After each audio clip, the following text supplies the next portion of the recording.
Hi everyone and welcome to my vlog. So this week is a nice short and sweet vlog, but the contents are really important. And the reason I'm doing it is because it's a question that I get asked all of the time on both the radio show and in the latte lounge where I'm the resident GP. So the question is, menopause or perimenopause and contraception. What's needed and what do you do? So here we go. First of all, I think some definitions will really help. So what is perimenopause? So perimenopause can start 10 years before you actually go through menopause and have your very last period. So menopause itself is when your periods stop completely, but perimenopause is the 10 years leading up to that. So on average in the UK, women go through menopause when they're 51, so that's when their periods stop completely forever. This means you can be perimenopausal for your entire 40s, so it's a long time. For some women, they have periods into their late 50s, so even though the average is 51, it varies dramatically and it tends to be quite genetic, so when your mum went through menopause and your sisters. So fertility, when you need contraception to stop getting pregnant, actually declines after about the age of 37 and definitely after the age of 40. But, and this is a massive but, even though fertility declines and even if your periods become irregular, so you don't have one every month, as long as you're having a period from time to time, you are still potentially fertile and you still can get pregnant, and it does happen. So most women are considered to no longer be fertile after the age of 55. So what do we do between the ages of 40 and 55 if we don't want to get pregnant? So that's what I'm going to cover today. So when can you stop using contraception? That's the question I get asked as a doctor most of the time. Well, if you're using a non-hormonal contraception such as condoms or diaphragms, you can reliably stop using contraception 2 years after your very last period, so no periods at all for 2 years, if you're under 50. And if you're over 50, you can stop 1 year after your periods have stopped completely. However, if you're already using hormonal methods, so the combined pill or the mini pill, then it's not so clear and it's difficult to tell, almost impossible, when this point has been reached because they interfere with your periods. On the mini pill you may have no periods or irregular periods, and on the combined pill you'll have monthly periods, but you don't know if they're real periods or just induced by the hormones. An isolated blood test for follicle stimulating hormone, which is the one that we use to indicate whether or not you're going through perimenopause or menopause, are not reliable. They just aren't. They can vary dramatically, so 1 month normal and the next month can look like you're menopausal. And if you're on the combined pill, they're not reliable at all. So you can still get pregnant if you've had a blood test that suggests that you're menopausal and if you are having periods, however irregularly. And then it becomes even more complicated. What if you're on HRT? And some women, of course, are on HRT and the mini pill, and there's a reason for that. So HRT in any format, tablet, patch, gels, contains very low doses of hormones, and those doses are not high enough to act like a pill, even though logically it might seem like that's what they should be doing. They're not. You can still get pregnant taking HRT. It is not a contraceptive, and believe me, women in their early 50s on HRT who think they're protected do get pregnant, and if you don't want to be pregnant at that age, obviously that can be devastating. So, if you're on HRT and you've been on it for a period of time so you didn't know whether or not your periods had stopped for long enough to make you infertile, as it were, you can use all of the normal methods: barrier, mini pill, intrauterine devices or systems, as well as HRT. You just use them alongside. So just to break that down a little bit better, I'm going to go into the details over that because this is what people want to know. What do they do? So the first approach is that whether perimenopausal or not, over 40, you still need contraception. And for you, the choice is personal. How effective is the choice? What are the risks and the side effects? What's your personal preference, which always has to come into account?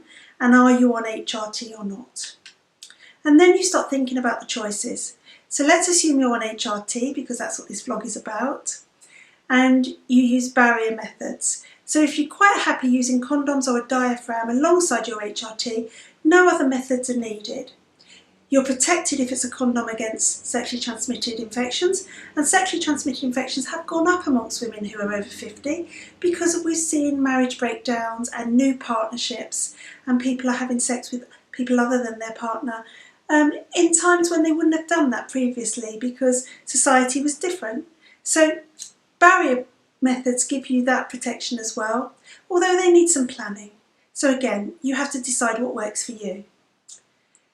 The mini pill is probably the choice that most women use when they're on HRT because it's safe to take up to the age of 55 when you're considered no longer fertile, and you can safely add it to your HRT, and it's just 1 tablet a day. So that's probably one of the most popular choices. The copper coil. So the copper coil will protect you against pregnancy, for sure. You don't have to think about it, there's no planning involved, and it can stay in place for up to 10 years. There's no additional hormones being added to your HRT, so it's quite a nice method to use. However, it does not supply you with the progesterone of other coil systems that can be used as part of HRT. So if you have the copper coil, you will still need an HRT that has both progesterone and estrogen in it. However, the Mirena coil, or IUS, does provide you with the progesterone that you need for HRT. So if you have the Mirena coil, all you need to have as part of your HRT is the estrogen as a gel or a patch or a tablet. And that actually makes it quite simple for some women. They don't have to think about contraception. They have the progesterone element covered, and it works really well for many women. So that's another alternative, and it's licensed for 4 years as the progesterone side of HRT, but you can actually leave it in for 5. So quite often you won't need that changed. If you have it put in at 50, you can go through to 55 and be safe against pregnancy and have that part of your HRT covered off. So that's quite nice for women who don't like to take progesterone because of side effects. And the nice thing about that as well is that if you start it younger, so if you're in your 40s when you start needing HRT, you can actually just have it changed every 5 years, and it's literally a take out and put back, and it keeps you covered for your HRT. So the IUS or the Mirena coil is another really good choice that some women prefer. So I'd say the 2 most common types of progesterone,